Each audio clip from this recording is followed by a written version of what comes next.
So good day guys, napagod ako ngayon, wala pa akong ligo.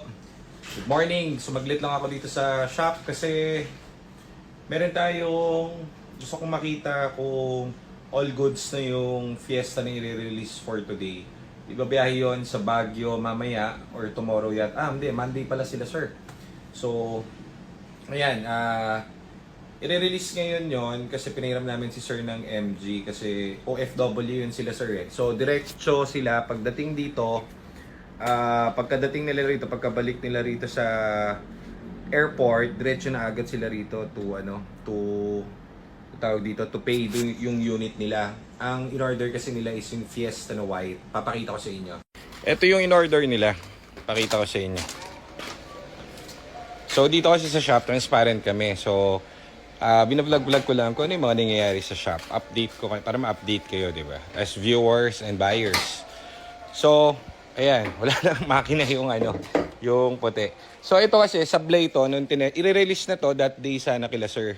Kaso lang, hindi pumasa sa test drive namin. May nakitang leak doon. Ayun yung leak, oh. Tignan nyo yung leak. Ayan, oh. Saka dito. Ayan, oh. Ayan yung leak ng ECT housing. Lakas ng tulo, no?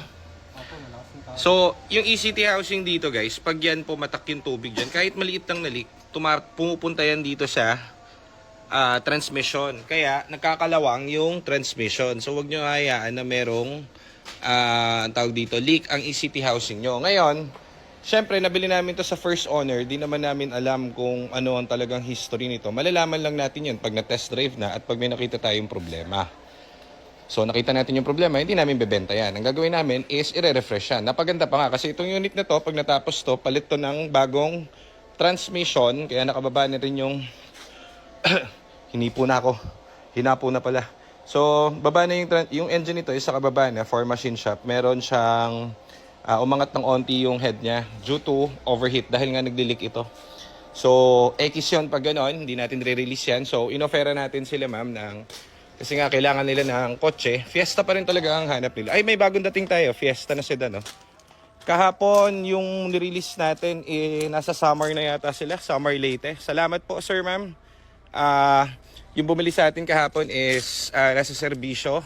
Mag-asawa sila. Salamat po at mabuhay ang ating kapulisan. Thank you very much po. Ito naman, ang kwento naman ito, ito yung ipapalit natin dun sa white. So ito, ang kwento nito, ang biyahe nito, Tugigaraw. Kung maalala niyo yung vlog natin dati, Tugigaraw to Manila. So, alam ko history nito dahil palit ang buong clutch system nito. Walang nagiging problem to. Nalobat yung bumili nito, sila ma'am. Babae kasi yung gumagamit. So, hapong-hapo na ako. Nahingal ako, kakakain ko lang kasi. Sorry. So, game ulit. Dinala rito yung unit kasi may issue siya na nalolobat. So, ngayon, nung papalitan namin ng kung ano-ano ito ng battery, nakita ni ma'am yung Mazda 6 namin dito na gamit ni Nico. Parehas ng kulay yun. Gray din yun eh. Gantong-ganto rin yung kulay nun. Mahilig sila sir, saka sila ma'am sa gray color. Naglambing sila ma'am, pwede ba kaming mag-upgrade? Pwede po, walang problema kasi gusto ko tong unit na to, kaya all goods. Pag bumili kayong unit dito, pwede kayong mag-upgrade, pwede nyo rin ibenta sa amin kung tapos nyo na gamitin. May mga ganun kaming buyer na kunwari, OFW, uuwi dito ng Pilipinas, magbabakasyon ng 2 buwan, bibili lang ng kotse, kaya sa Romenta ka, tapos benta nyo na lang ulit sa amin. Syempre may less lang ng onti yon, pero kung sa amin naman galing unit, alam namin na all goods yung mga pyesa-pyesa niyan. So, pwede rin namin kuhanin ulit yan. So, ito na lang ang binili nila. So, ito naayos na namin yung problem, yung battery niya and yung mga wiring ng battery niya, kung ba't siya nalolobat.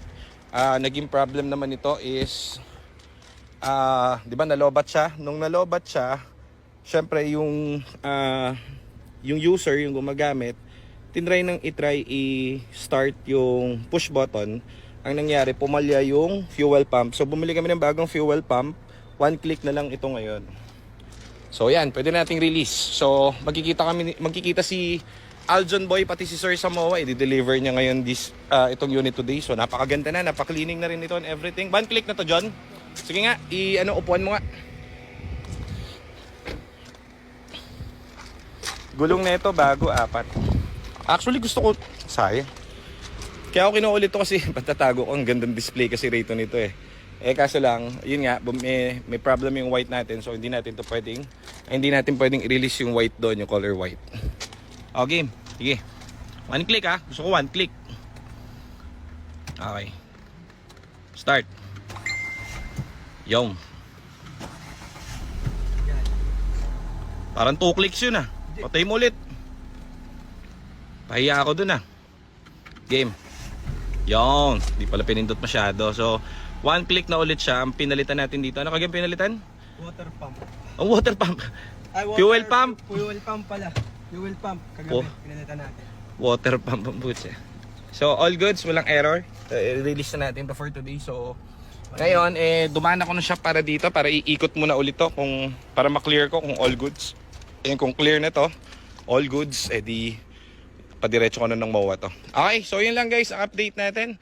May bago tayong kapalit nung nakuha nung summer. Ito, meron ulit tayong sedan. Ganda ng kulay. Oh. Kami nagbiyahe nito kahapon. Hindi ko pa na-upload eh. Ay, may client pala tayo rito. Bumili parang 6 months ago. Ano ba nangyari dito? At sinecheck namin yung clutch niya kasi parang ganun din. May tagas din. Kaso dyan, hindi coolant ang tumagas. Parang langis. So, ayan lang update natin for today. Mga units natin. Paubos na naman. So, kung magbibili kayo, gawin nyo kaming option kapag ang ikuha ninyo ay mga Ford units. Thank you. Salamat. And uwi na ako.